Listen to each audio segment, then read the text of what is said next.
Thank you. I still have no idea what I want to do. Let's all thank Kate. This is a wonderful event.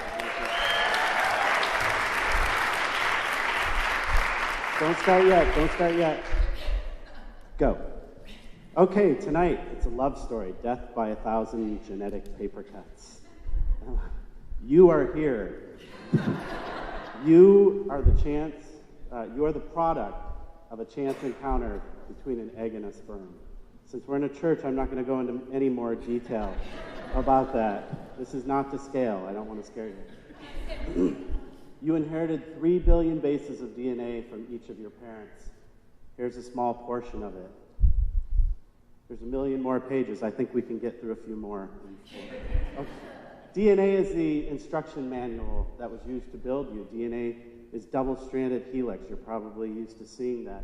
DNA is transcribed into RNA, which is then translated into protein. And proteins assemble into the little factories inside each and every one of your 30 trillion cells. These factories turn the cells into different cell types. You have about 500 different cell types inside each and every one of you.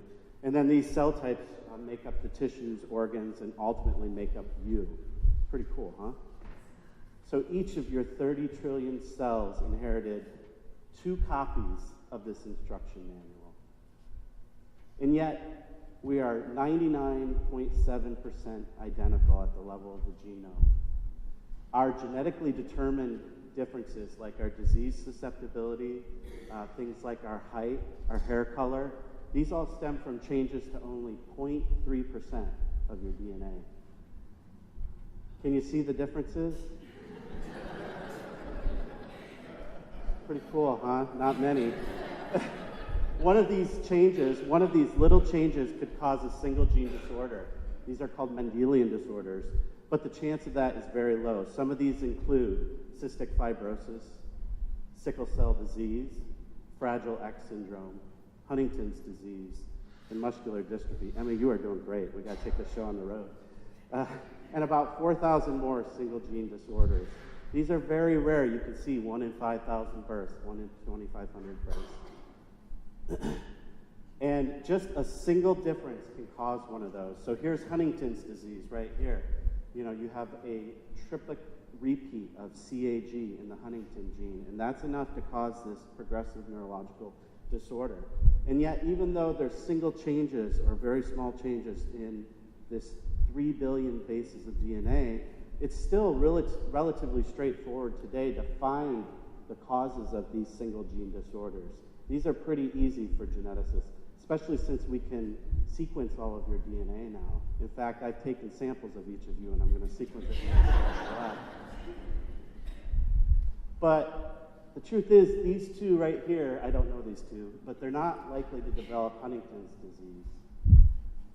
But sadly, one or both of them will likely get cancer or Alzheimer's disease or diabetes or heart disease at some point in their lifetime. And these common diseases are complex and polygenic, meaning they're brought on by many different genes, and small changes in many genes can have an effect and cause disease. In a single gene disorder, you have one gene, and it either makes you healthy, or if it's not working, it gives you disease. But with these common diseases, these genes are interacting in a large network, and no gene is an island, I like to say. The function of a gene depends on the genes around it. And you know, it's very difficult to see what causes a healthy network state. You may have problems with individual genes within that, but they can be buffered. But at some point, you reach a combination that causes sickness or a disease. And so it's a very difficult problem. So I think of disease and health as a complex genetic puzzle, like a 3-dimensional Sudoku. It's actually about a 50-dimensional Sudoku in each of your 30 trillion cells. And this depends on your DNA levels, your RNA levels, your protein levels, and it changes over time. And the environment affects it as well. And so this is very difficult to figure out. But working in Bar Harbor, we can hopefully solve this puzzle with genetically diverse mice, genomics, and statistics. Go back one, please. And so what we can do is we can start to measure this puzzle at different spots in hundreds and thousands of these genetically diverse mice down here. And we can start to fill in, just like a Sudoku over time, with statistics. And we can start to understand what causes health and what causes disease. Thank you very much.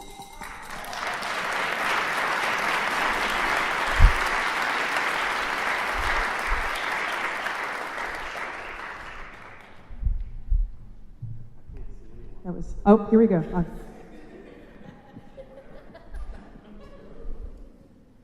So I take it since you have to comb through so much data, you're not going through an Excel spreadsheet trying to figure out what the patterns are, right? No. I was curious, when I hear big data, what tools have you found help you analyze this data pretty easily? Yeah, so when I came to Maine, I didn't know any computer programming. And I say at the age of 35, I spent a year learning a new language, and that was learning Python and our statistical programming language, and learning to send giant files out onto a high-performance cluster and then to a cloud. And it was a lot of beating my head against the wall because, you know, old dogs have a hard time learning new tricks. But after about a year and almost becoming an alcoholic, I'm kidding. Just kidding. It was possible. So it's a lot of that. Don't drink.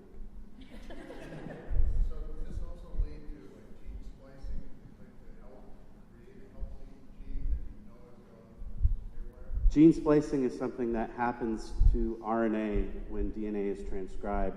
You can use splicing as a tool, for example. So in muscular dystrophy, this one gene tends to accumulate disease-causing mutations. And one of the ways they're trying to fix that is to just splice that gene around the mutated part.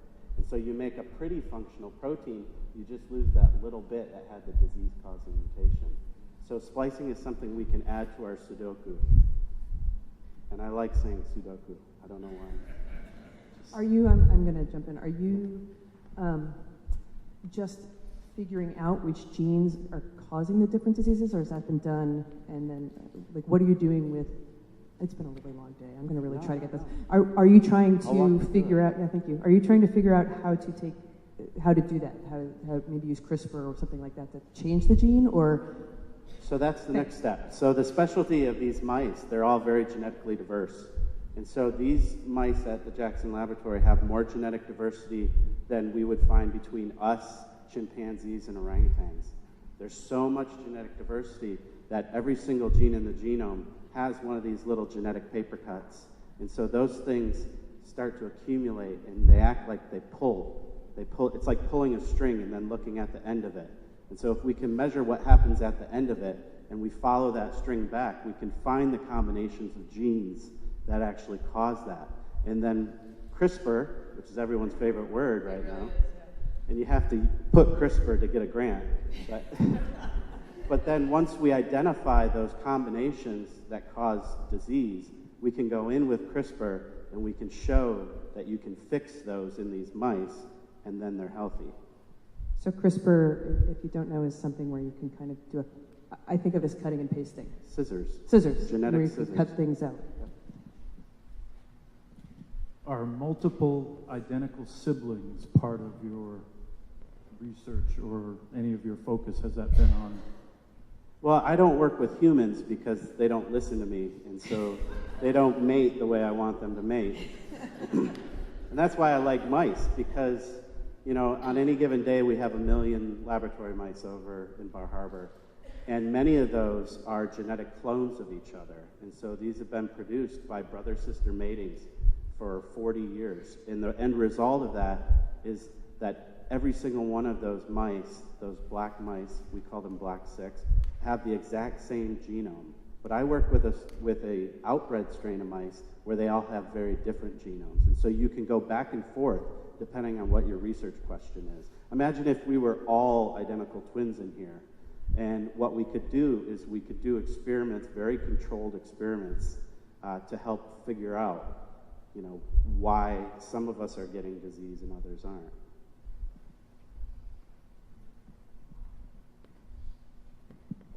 You mentioned environmental influences, and Is that to both RNA and DNA? And would you comment on if you're looking at epigenetic questions at all? Yeah, absolutely. I mean, the epigenetics is above the genome, and so these are things like methylation. So I'm showing you a very simplistic story of a very complex problem. Epigenetics is methylation, things like that, that takes that 3 billion base pairs of DNA and makes it so some of it is accessible to become RNA and some of it is not. And so just, you think about DNA, if we were to take a strand of DNA from your cell, it's 10 feet long, and yet it's compacted into, a cell that's 20 microns in diameter. And I ran out of time. I'll answer your question after. And that is Thank a you. perfect segue. Thank you.